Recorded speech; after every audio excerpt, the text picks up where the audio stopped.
अच्छा, मैंने आपको 4 डिविजन्स के बारे में बताया था, थोड़ा सा उनको समझ लेते हैं ताकि मैंने जो आगे फिर रेफरेंसेस कोट करने आपके सामने the illustrated encyclopedia of Hinduism है, जेम्स ने ये लिखा है, जो कि पीएचडी होल्डर हैं और न्यूयॉर्क से ये छपा है। इसका वॉल्यूम 2 है और पेज 774 के ऊपर है।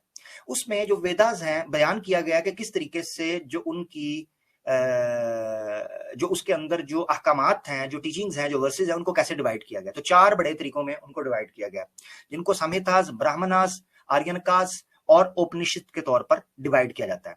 जो संहितास होते हैं वो किस चीजों को डील करते हैं? वो डील करते हैं कि जब आपने खुदाओं, मुख्तलिफ मूर्तियों की, खुदाओं की पूजा करनी होती है। ये चूंकि यहां पर लिखा हुआ है इंसाइक्लोपीडिया में प्लस के अपना प्लूरल के साथ, एस के साथ, तो मैं एक्सप्लेन कर रहा हूं। वरना हमारे नजदीक ये है कि जैसे कुरान के अंदर अल्लाह की हम्द की आयतें, जैसे अल्हम्दुलिल्लाहि रब्बिल आलमीन, अल्हम्दुलिल्लाहिल्लज़ी खलक़ना, यानी इस तरह की खलक़स समावाति वल अर्द युसब्बिहु लहु मा फिस समा, यानी खुदा कुरान में जितनी आयात जिनका ताल्लुक अल्लाह की हम्द के साथ, तस्बीह के साथ और उसकी तकबीर और तहमीद और तमजीद के साथ है, उनको आप ये समझ लें जैसे वेदास के अंदर साम्यतास कहा जाता है।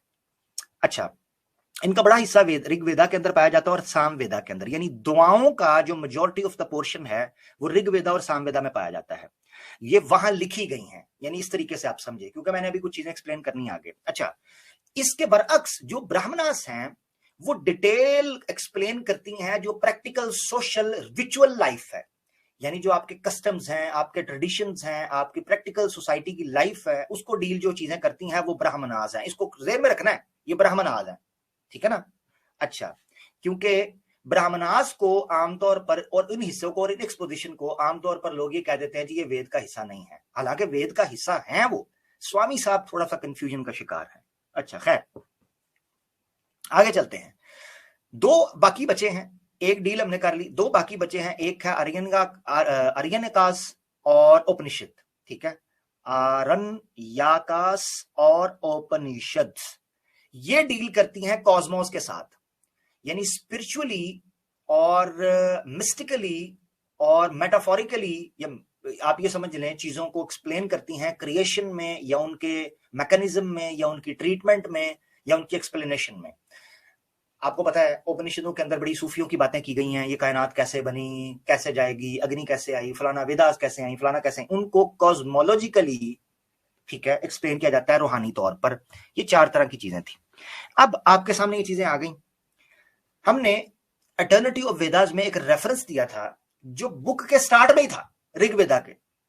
अब यहां से हम उस पोर्शन की तरफ जाने लगे हैं कि हम इंटरनली एविडेंस पेश करें आपके सामने, यह चीज समझाने के लिए कि वेदास को हकीकी तौर पर लिखा किसने था।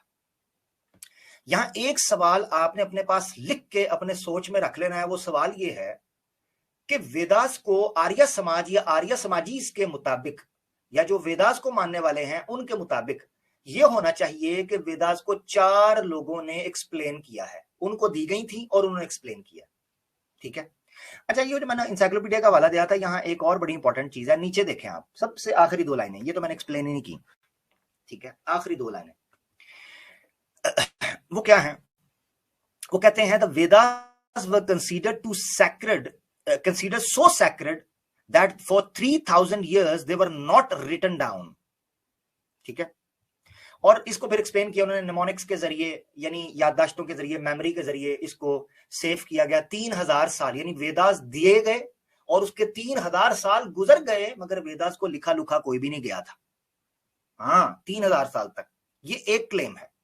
अच्छा, तो ये बात करने के बाद मैं आपको बताता हूं कि वेदास लिखी किसने।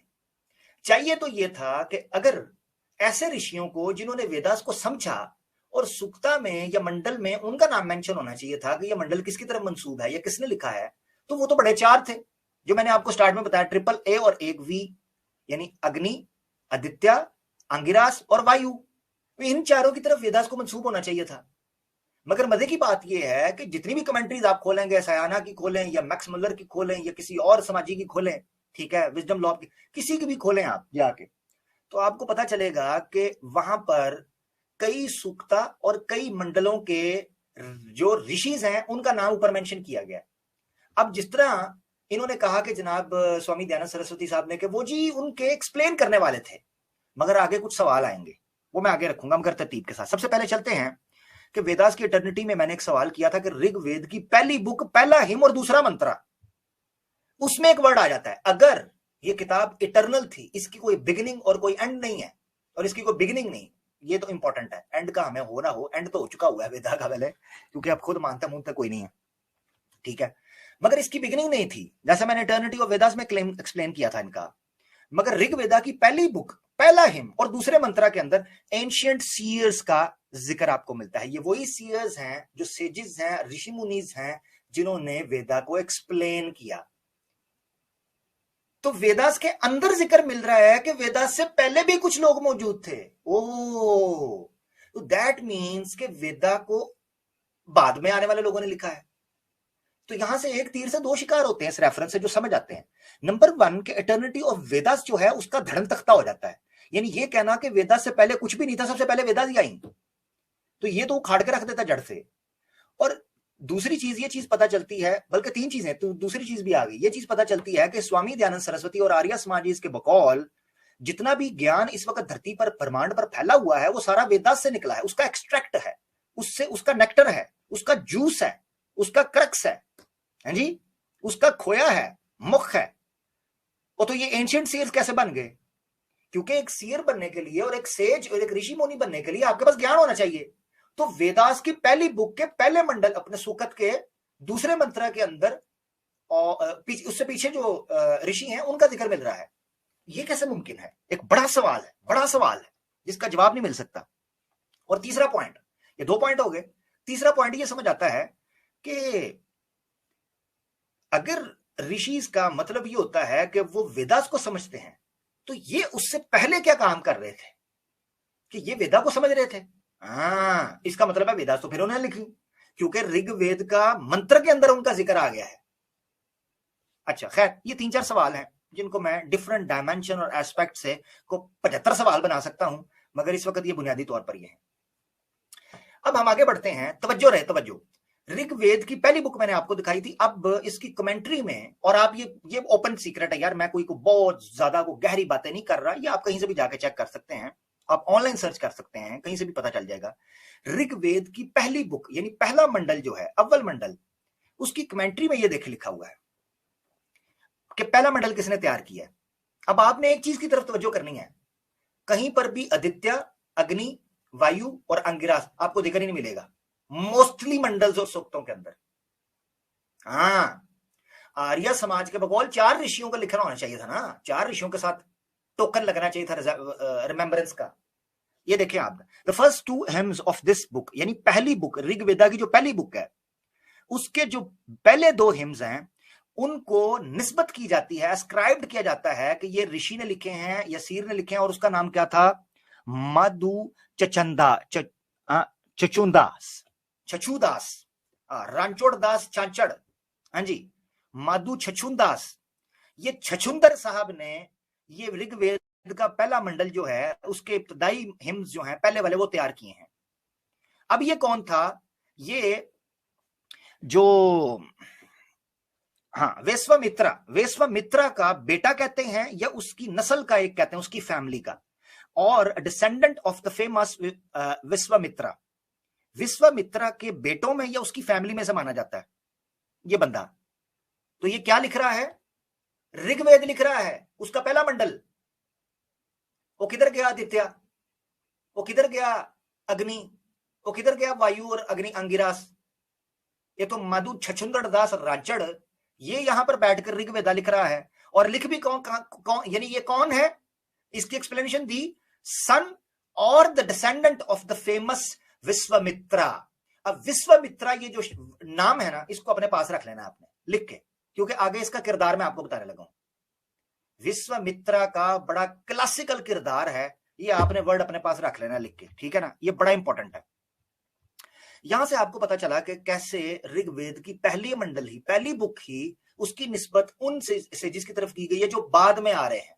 अब विश्वामित्रा का ये बेटा है, और विश्वामित्रा जो है ये कौन से युग में आया है? अंजी धनक दिन धा, ये जरा चेक कर लेना, ये किस युग में आया है जी। तो बात छोड़े, आगे बढ़ते हैं। इस पगोल कुछ ना फोल, देंगा रोल, पढ़ांगा टोल। हाँ जी, आगे चले। ओए होए होए, बड़े बड़े अजीब रदीफ काफी आते हैं मुझे कई दफा। अच्छा जी, अगले रेफरेंस की तरह मैं चलता हूं।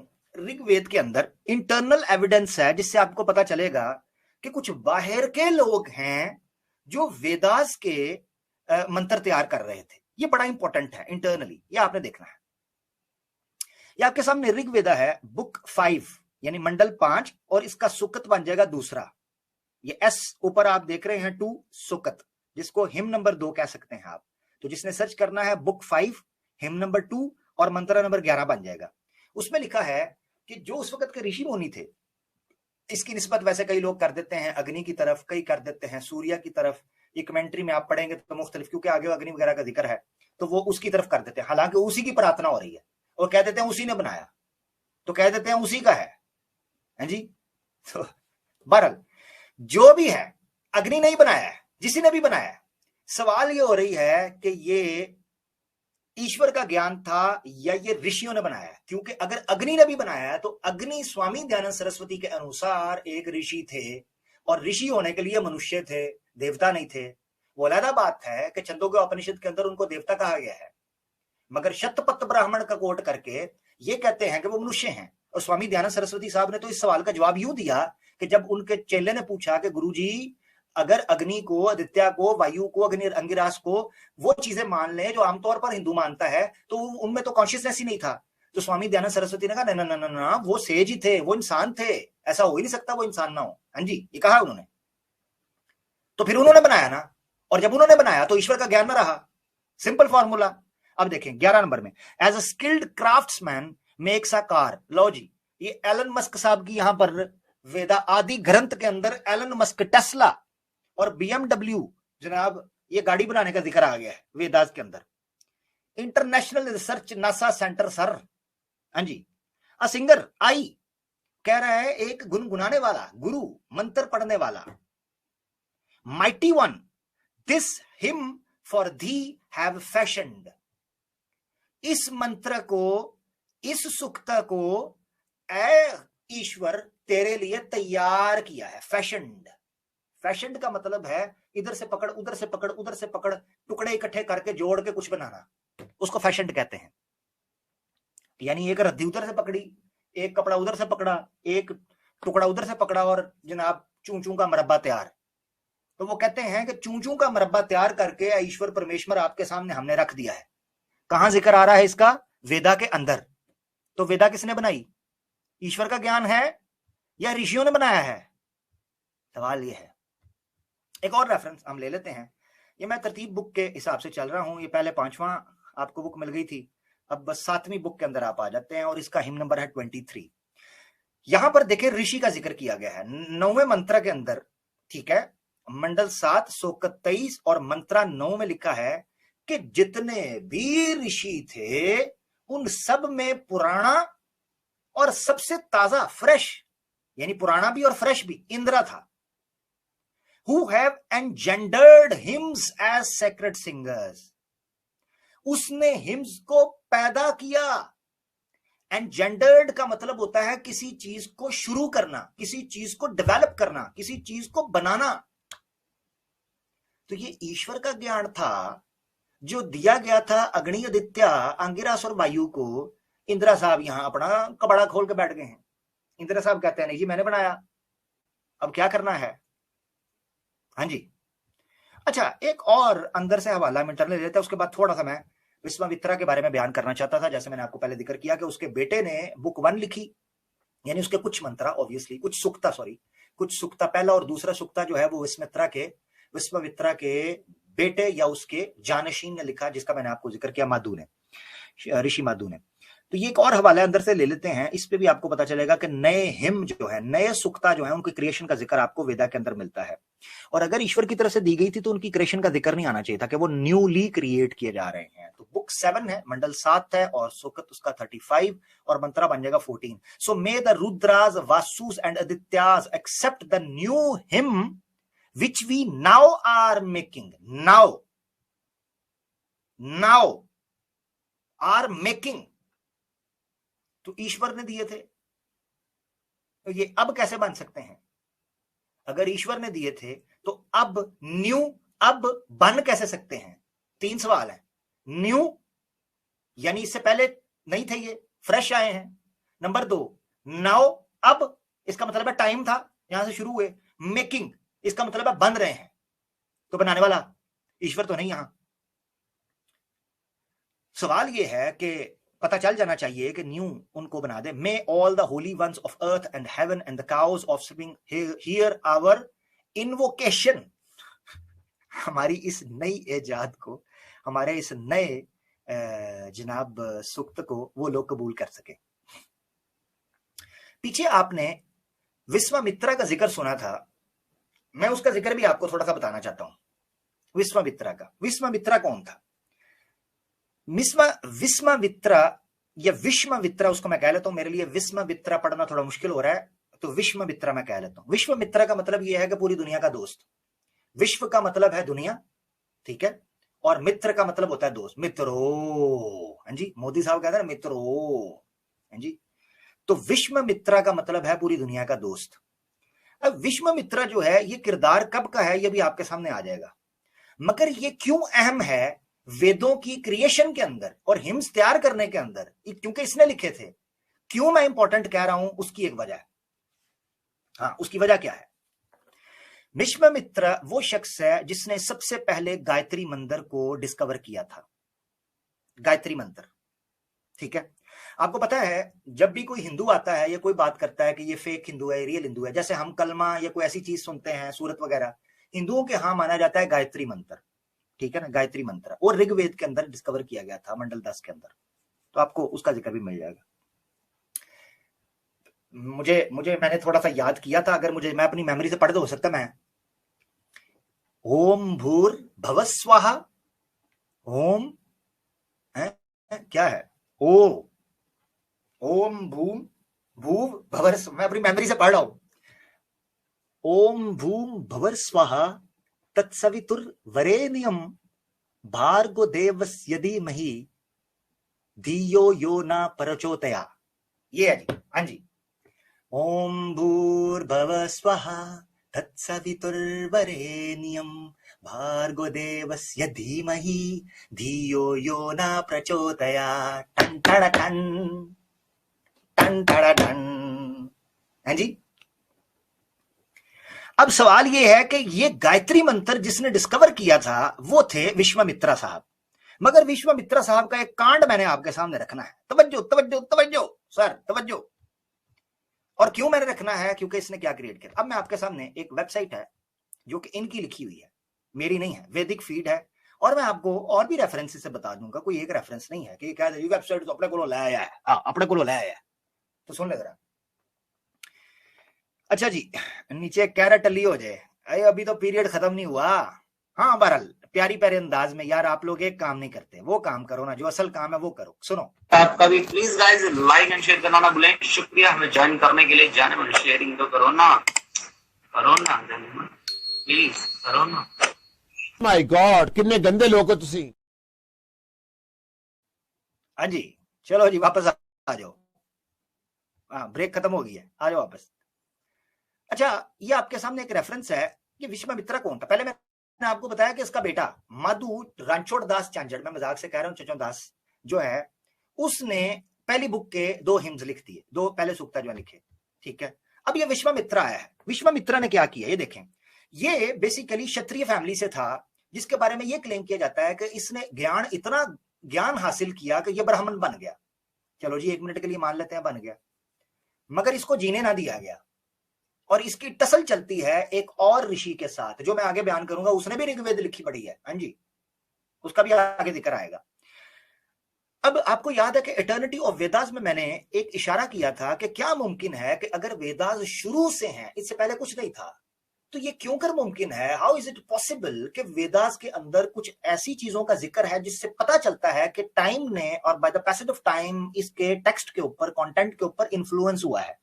इन्फ्लुएंस इन अ सेंस कि उनका जिक्र मिलता है, किसी बादशाह का जिक्र मिलता है, भारता का जिक्र मिल जाएगा, ठीक है, यज्ञवल्क्य का जिक्र मिल जाएगा, और कई लोगों का आपको इस तरह करके जिक्र आपको मिल जाता है, मुख्तलिफ लोगों का। यज्ञवल्क्य है या किसी और का मैंने जिक्र किया था, सॉरी यज्ञवल्क्य नहीं है, और उनका जिक्र मिल जाए, यानी इस तरह और ऋषियों का आपको जिक्र मिल जाएगा जिससे पता चलता है। सुदास का मैंने जिक्र किया था, वो यहां भी आएगा। सुदास, हाँ, सुदास है, भारता है, जो कि उस वक्त के थे, उनका जिक्र आपको मिल जाता है।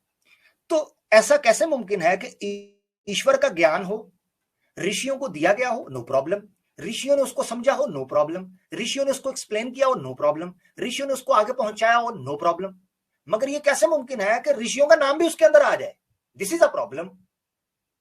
अब कैसे, गौर से देखिएगा, कुरान हम मानते हैं कि एक जमाने में आया, ठीक है, नबी पाक सल्लल्लाहु अलैहि वसल्लम की पैदाइश के बाद, आपकी 40 साल की उम्र गुजरने के बाद आपको कुरान आना शुरू हुआ, यानी कुरान के आने की बिगिनिंग हम मानते हैं। खुद कुरान में भी है, सूरह बकरा में गालिबन अल्लाह ताला फरमाता है, उज़ बिल्लाहि मिनश शैतानिर रजीम, शहरु रमज़ान अल्लज़ी उनज़िला फ़ीहिल कुरान, शहर रमजान से कुरान का आगाज हुआ था उतरना, ठीक है।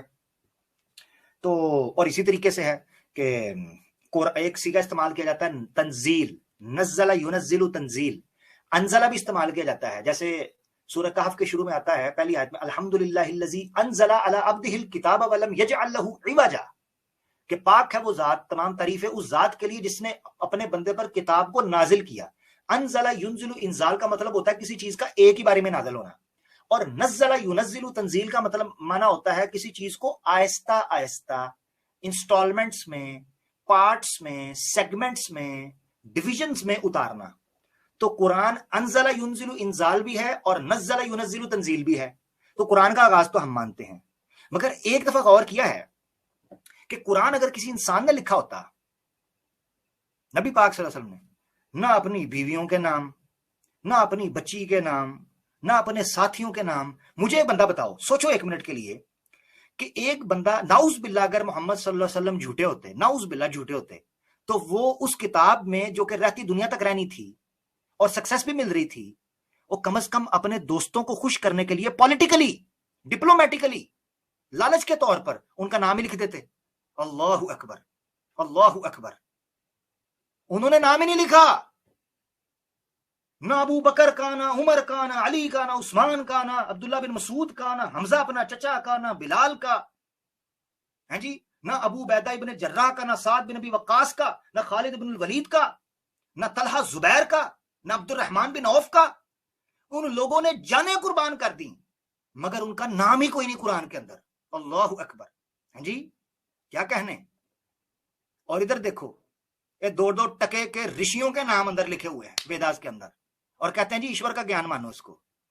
और क्या धोखा दिया है तुमने जनता को, हैं, क्या फुद्दू लगाया हुआ है करोड़ों हिंदुओं को, और कहते हैं जी इसको ईश्वर का ज्ञान मानो। तुम मानते नहीं हो, हमसे छनकना मनवाना है? ना तुम मानते, ना तुम्हारे बड़े मानते, ना तुम्हारे गुरु मानते, ना तुम्हारे छोटे बड़े औरतें बच्चे, मानता कोई भी नहीं, हमसे मनवाने चले हो। उन लोगों का नाम नहीं है। और चलो नाउज बिल्ला, अगर अल्लाह के रसूल पाक सल्लल्लाहु अलैहि वसल्लम ने कुरान खुद बनाया होता, तो एक मिनट के लिए सोचो, कोई बंदा भी अपनी बीवी से इन्फ्लुएंस और मुतासर हुए बगैर रह सकता है? वो बीवियों का नाम तक नहीं है, नाम तक नहीं। हाँ, अच्छा, कुछ लोग नीचे लिख रहे हैं जी वो फलां आयत में फलां। ओ भाई, इशारों की बात नहीं कर रहा यार, समझा भी करो। हाँ, मत जो मेरा मकसद है उसको समझा करो ना। हाँ, बात को समझो जो मैं कह रहा हूं। इशारे और चीज हैं। क्या नाम लिखते हुए क्या स्याही कम पड़ती थी?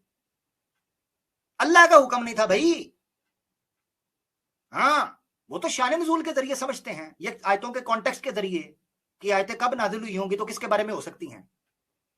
वरना तो अल्लाह के रसूल पाक सल्लल्लाहु अलैहि वसल्लम ने, नाउज़ बिल्लाह, अगर वो इंसान होते तो इन्फ्लुएंस होते, किसी का नाम तो लिखते, लिखा ही कोई नहीं। हाँ जी। अच्छा, फिर एक उठा है 1.5 शणा खच वाला, वो कहता है जी अब बनु अब्बास के दौर में लिखा गया। वाह भाई वाह, वो कौन से बादशाह हैं जो अपनी मर्जी से किताब लिखवाएं और उसमें अपना तज़किरा भी ना करें? वाह वाह, बल्कि अपना तज़किरा ना करें, बादशाहत की जड़ उखाड़ कर रख दे।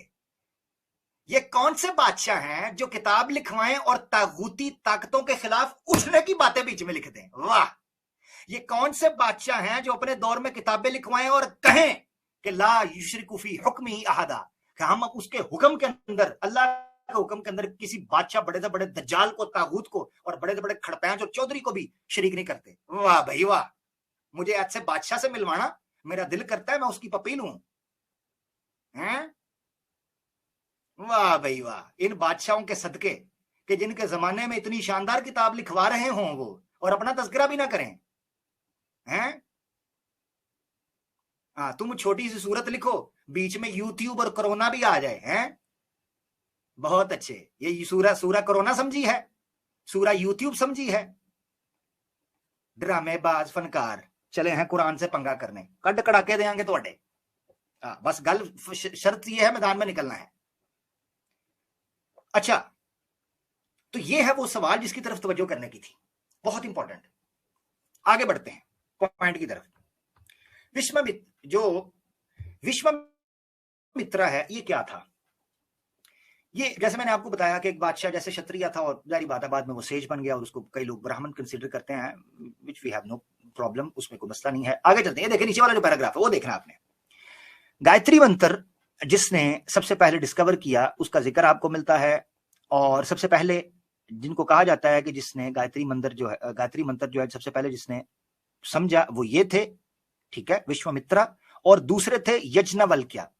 यज्ञवल्क्य का वाकया आपको पता है, मैंने आपको उसमें बताया था, एक उपनिषद का जिक्र दिया था, बृहद आर्यन का उपनिषद का जिक्र मैंने किया था यज्ञवल्क्य का।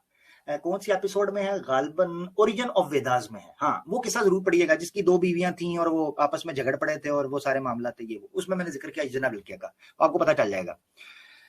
अच्छा, आखिरी लाइन आपने पढ़नी है। He is credited as the author of the majority portion of the mandala 3 of the Rigveda. Rigveda के तीसरे मंडल का मेजॉरिटी पोर्शन लिखने का श्रेय जाता है किसको?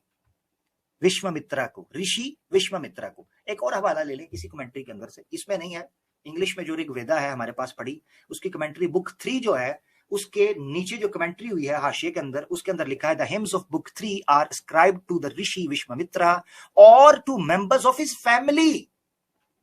ये भी कंफर्म नहीं है कि ये वाकई ऋषि विश्वामित्र ने समझी हैं या उनकी फैमिली के कुछ लोगों ने। क्यों मैंने आपको पीछे जिक्र किया था, ये देखें, ये ऋग्वेदा की पहली बुक किसने लिखी है? माधु छछोनदास ने। तो माधु छछोनदास जो है वो बंदा विश्वामित्र की नस्ल और फैमिली से है। तो इसका मतलब यह है कि ये कंफर्म कोई नहीं कि बुक 1, 2, 3 लिखी किसने है, आया विश्वामित्र ने लिखी है, उसकी एक्सप्लेनेशन है, या किसकी है, उसकी औलाद में से, ये भी कंफर्म नहीं। तो इसलिए मैंने इन दोनों का लिंक आपके सामने जोड़ा था ताकि आप समझ सकें। उसमें उसने फिर बयान किया है कि कुछ और चीजें भी इनकी तरफ मंसूब की जाती हैं, इनमें कुछ जेलसी थी, कुछ वाकयात थे। विश्वामित्र का एक वाकया मैं जरूर आपके सामने रखना चाहता हूं। याद रखें, जब हम ये कहते हैं कि किसी ऋषि मुनि ने वेदास को एक्सप्लोर किया और उसकी एक्सपोजिशन लिखी, उसको डिस्कवर किया, तो याद रखना चाहिए कि उस ऋषि का मोरालिटी पर कायम होना या मॉरली स्ट्रांग होना, ठीक है, बहुत जरूरी चीज है। ऐसा कैसे मुमकिन है कि ईश्वर किसी को ज्ञान दे और वेदों के अर्थ को उस पर खोल दे और वो ऋषि जो है वो बुरे कामों के अंदर फंस जाए? ये बड़ा मुश्किल काम है, सोचने की बात है। तो आपको एक वाकया सुना देते हैं ऋषि विश्वामित्र का, आपकी स्क्रीन के ऊपर। आय हाय हाय, क्या कहने, अप्सरा। अब इनका ऋषि जितना चौकस होता है, जितना ऋषि ज्यादा चौकस होता जाता है, भगवान से बर्दाश्त नहीं होता। भगवान एक अप्सरा को भेज देते हैं ताकि इसकी लुंगी तो गीली करो ना। हाँ, वो कहते हैं ना ना ना ना, ये बहुत आज्ञा कर रहा है, ये बहुत कड़ी परीक्षा से गुजर रहा है, ये बड़ा जनाब जो है ना स्वामी ट्वामी बन रहा है, तो इसकी धोती तो जरा ढीली करो ना। तो अप्सरा को भेज देते हैं।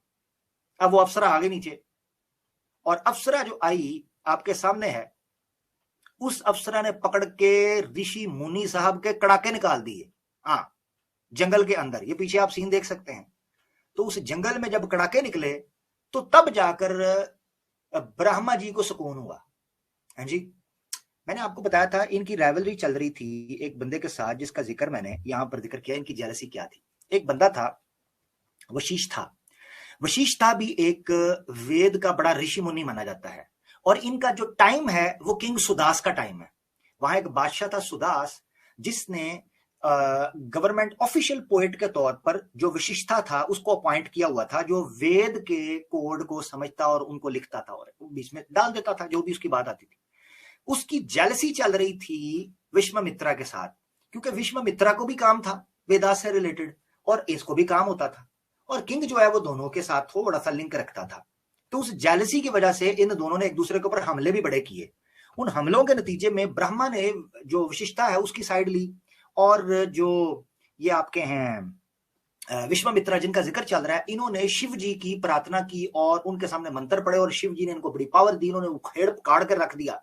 यानी ये ऋषि वो थे जो सिर्फ साधना करके ज्ञान नहीं हासिल करते थे, प्राप्त करते थे, बल्कि ये युद्ध भी करते थे। हाँ, युद्ध तो ये ये थे भी क्षत्रिय, बैकग्राउंड में क्षत्रिय थे। खैर बहरहाल मैं डिटेल में इसमें जाना चाहता, टॉपिक की तरफ वापस आते हैं।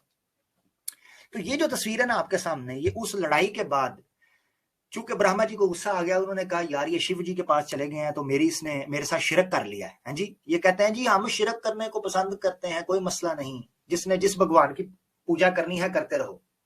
तो ब्रह्मा जी को तो पसीना निकल आया, उन्होंने कहा कि जनाब ये क्या बात हुई, और उन्होंने एतराज क्या किया आप अंदाजा करें। एतराज पता क्या किया विश्वामित्रा के ऊपर? विश्वामित्रा के ऊपर एतराज ये किया गया कि ये बंदा ऊपर जाकर एक स्वर्ग तैयार कर दिया है, उपासना कर करके, कष्ट कर करके, रियासतें कर करके और बहुत ज्यादा इबादत कर करके, बहुत ज्ञान हासिल कर करके इसने एक नई स्वर्ग बना ली है। तो इन्होंने जब नई स्वर्ग बनाई तो खुदाओं को डर लगा और उन्होंने कहा कि इस ऋषि को रोको, ये तो हमारे ऊपर चढ़ गया है, ये तो हमारे गले को आ गया है, कल को ये हमारा गिरेबान खोल लेगा, इसको पकड़ो। तो ऋषि साहब को टैकल करने के लिए एक सुरीली किस्म की अप्सरा को तैयार किया गया और उसको धरती पर भेजा गया, और जिस धरती का नाम अपना अप्सरा का नाम आपके सामने मेनका है। इसने जिंगालालाहुर किया जंगल के अंदर और एक बच्ची पैदा की, और उस बच्ची पैदा करके वो छोड़ के भाग गई, जिसका नाम शकुंतला है, जो कि आगे किरदार में आपको नजर आएगी डिफरेंट जगह के ऊपर, आज नहीं आगे आपको नजर आएगी। तो उससे फिर बच्चा हुआ, फिर आगे बच्चे चलते गए, फिर वो बादशाह के साथ शादी, पर सारा चलता है, महाभारत के अंदर उसका जिक्र आपको मिल जाता है। शकुंतला इनकी गालबन बेटी थी जो इनके रंगरलियों से पैदा हुई, उसके बाद ये भाग गई। अब मैंने इतनी डिटेल क्यों बयान की है विश्वामित्रा की? क्योंकि वेदास का लिखने वाला ये है, वेदास इसने भी लिखी, मगर मजे की बात यह है कि अगर आर्य समाज ये कहें कि इसने लिखी है मगर वो एक्सप्लेन किया है, कमेंट्री की है, तो वो बनाया नहीं उसने कोई चीज। अगर बनाया नहीं तो वेदास में उसका नाम कैसे आ गया? सवाल तो ये है। ये आपके सामने ऋग्वेदा है और मंडल बन जाएगा इसका तीसरा और हिम बनेगा 53, यानी सुकत बन जाएगा 53 और मंडल बनेगा तीसरा और मंत्र बनेंगे 6, 7, 8, 9, जिसमें इसका जिक्र मिलता है, और एक और आगे पेश करूंगा 13वां, उसमें भी इसका जिक्र मिलता है।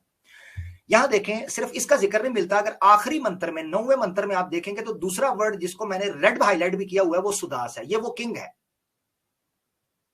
क्योंकि आपको मैंने बताया था उस किंग दोनों से सपोर्ट लेता था। तो यहां लिखा जा रहा है when Vishwamitra was Sudas scot then Indra through the Kusikas grew friendly. अच्छा खैर, मुझे लग रहा है मैं ब्रह्मा का नाम ले रहा हूं, गालबन वो इंदिरा था जिसने पंगा किया था विशिष्टा के साथ मिलकर, ठीक है ना। दूसरे जो है विशिष्टा ऐसे करके नाम है उसका, मैंने पीछे बयान किया। तो 7वें में इसका जिक्र मिलता है विश्वामित्रा का, और 9वें में इसका जिक्र मिलता है नाम के साथ। सवाल ये उठता है कि अगर ये मंत्र का ज्ञान और ये सुक्ता ईश्वर का ज्ञान था तो उसमें उस ऋषि मुनि का नाम क्या कर रहा है कि जिसने इसको एक्सप्लेन किया? चलो स्टार्ट में लिख देते कि भाई इसने एक्सप्लेन किया, मगर बीच में नाम क्या कर रहा है उसके? और न सिर्फ नाम बल्कि एक पूरा किस्सा कि सुदास किंग के साथ वो टाइम बयान किया जा रहा है। ये बड़ा एक सवाल है कि इसका मतलब ये है। अब मैं आपको साल में समझाता हूं जो मुझे चीज समझ आई। मुझे ये चीज समझ आ रही है कि जो ऋषि मुनि थे उनकी कमेंट्री को वेदास का हिस्सा बना लिया गया।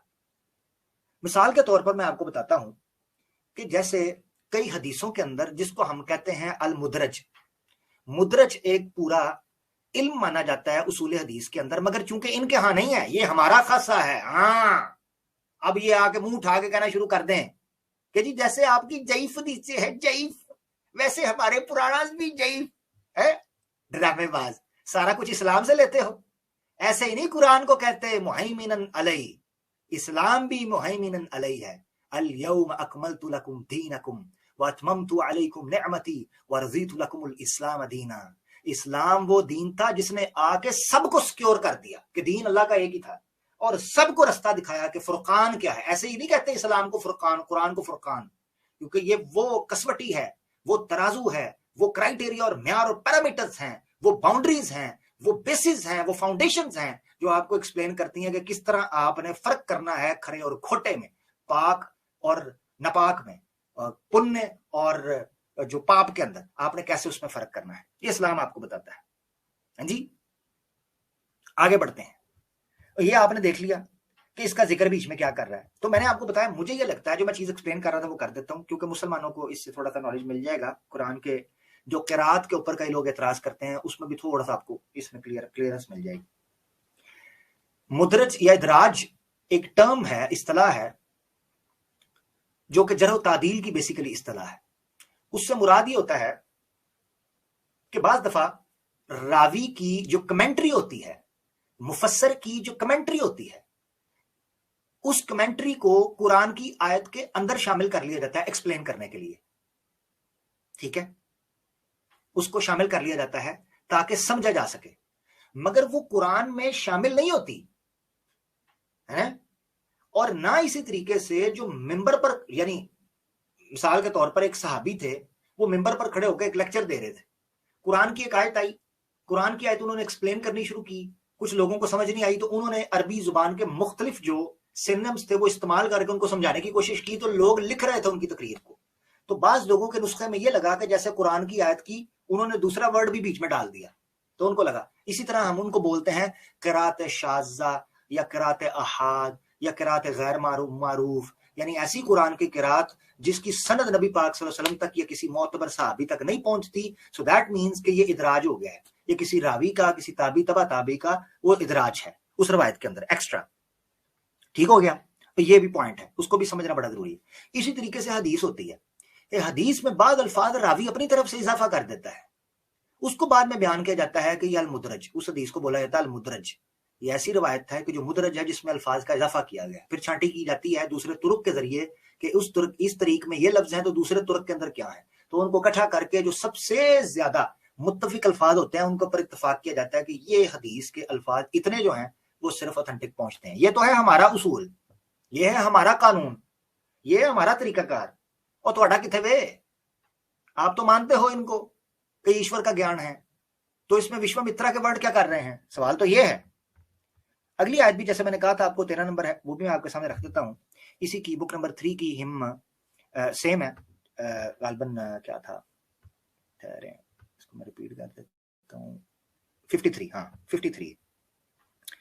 तो इसी हिम की आयत नंबर बन जाएगी 13। देखिए इसमें भी विश्वामित्रास पूरी फैमिली का जिक्र मिलता है।